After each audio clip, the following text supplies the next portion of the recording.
Hello everyone, how are you? It's a very good morning to all. Students of class 5, please get ready with your English textbook. This is your English text class. Actually, it is a rainy good morning, isn't it, students? Now, let's start. Today, as we are revising the poem My Shadow, today we will continue the next part of the poem. Get ready, okay? My Shadow is a poem. It is about a boy, okay? And it is written by Robert Louis Stevenson. As we have completed, actually we have revised 3/4 of the poem. The poem is about a little boy. Here, the poem describes what the poem describes. The poem here describes the joy and excitement of a child who loves his own shadow. He is fascinated, he loves his own shadow, and he is curious, and he is quite unsure. He does not know about his own shadow because he thinks he is actually astonished. He is curious. He is surprised to see his shadow.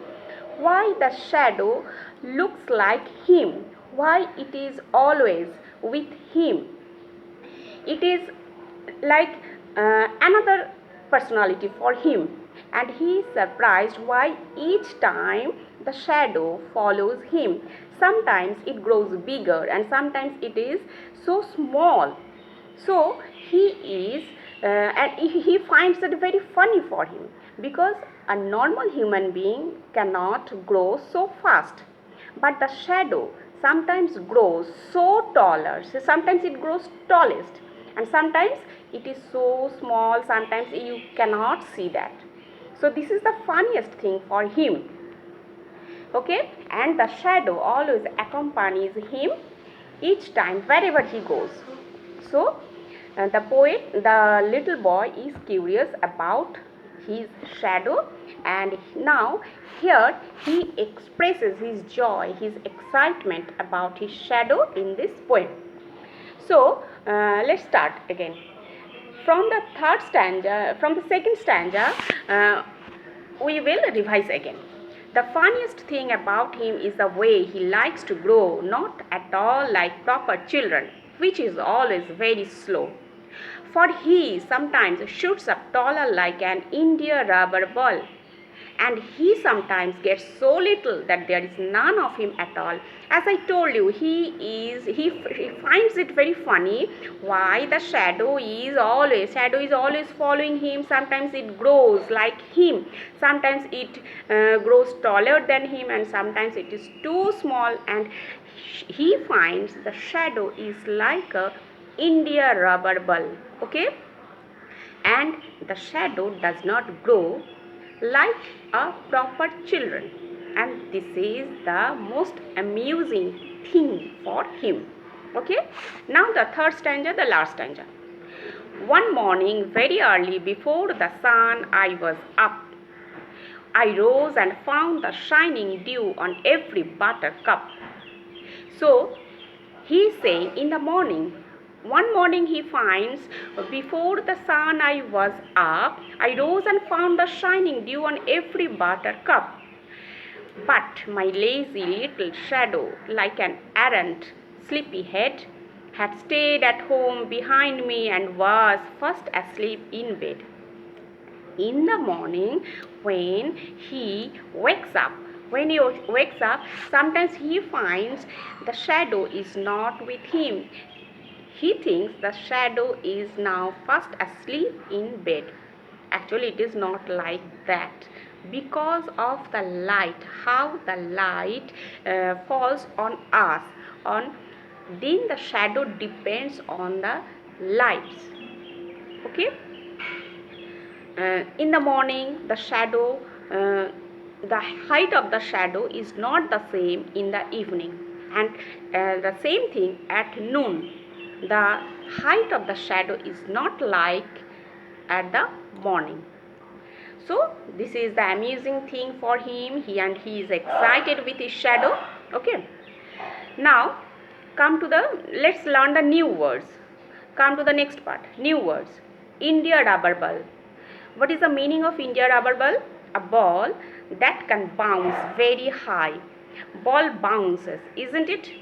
When a ball bounces, sometimes it grows higher, sometimes it does not go at that height. So here the little boy compares his shadow to the India rubber ball. Next, buttercup. Buttercup means a yellow flower. Buttercup means a yellow flower. Then comes errant. Errant means bad. Errant sleepyhead means completely inattentive. Completely inattentive. When he does not find his shadow, the little boy thinks the shadow is now fast asleep in bed.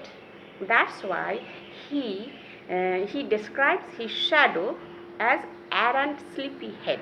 Okay. Now come to the next page. Here we will discuss the question answers. Already we have completed. Today we will revise. Get ready. As I told you before, it is not necessary that you have to follow each word of my answer. It is not like that. You can write in your own word also. I need only the right answer. The answer should be right. Maybe the words, the sentences may be yours. It does not matter to me. Okay? So, just write the proper answer. It only matters to us. Now, number 1. What do you think your shadow looks like? Very easy. Just write, I think my shadow looks like me. Okay? Who do you think your shadow looks like? I think my shadow looks like me, and it is quite obvious, isn't it? Next, why do you think your shadow jumps into bed before you can? We got this line from the poem, isn't it? The boy is surprised each time whenever he jumps into the bed. Each time he finds that his shadow is always faster than him, isn't it? So here the question is, why do you think your shadow jumps into bed before you can? The answer is, my shadow jumps into bed before I can. My shadow jumps into bed before I can because when I jump into my bed or go near my bed, my shadow falls on the bed before I can get into the bed. Next, number 3. What time of the day do you think it is when your shadow is the tallest, and why? Here the 3 options are given. What time of the day do you think it is when your shadow is the tallest? This is the question, and the next part is why. So tick the answer morning. Okay, put a tick mark on morning, and the reason why, because the sun rays remain slanting at the time of sunrise. Because the sun rays remain slanting at the time of sunrise. Okay, so in the morning your shadow remains the tallest. In the morning it grows tallest. Next, number 4. Read the lines from the poem and answer the following. Here the lines are given. He is very, very like me. From the heels up to the head. Who does he refer to? He is very, very like me. Here, who does he refer to? Right answer. He refers to the shadow. He refers to the shadow. Okay. Number 2. Who does me refer to? The answer is, me refers to the speaker in the poem. Me refers to the speaker in the poem. Number 3.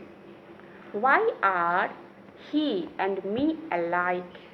Why are he and me alike? The answer is, he and me are alike because he is my shadow. He and me are alike because he is my shadow. Okay, so the exercise part is done.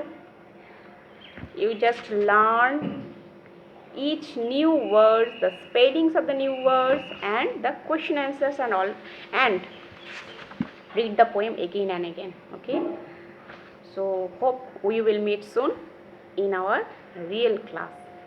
Thank you so much.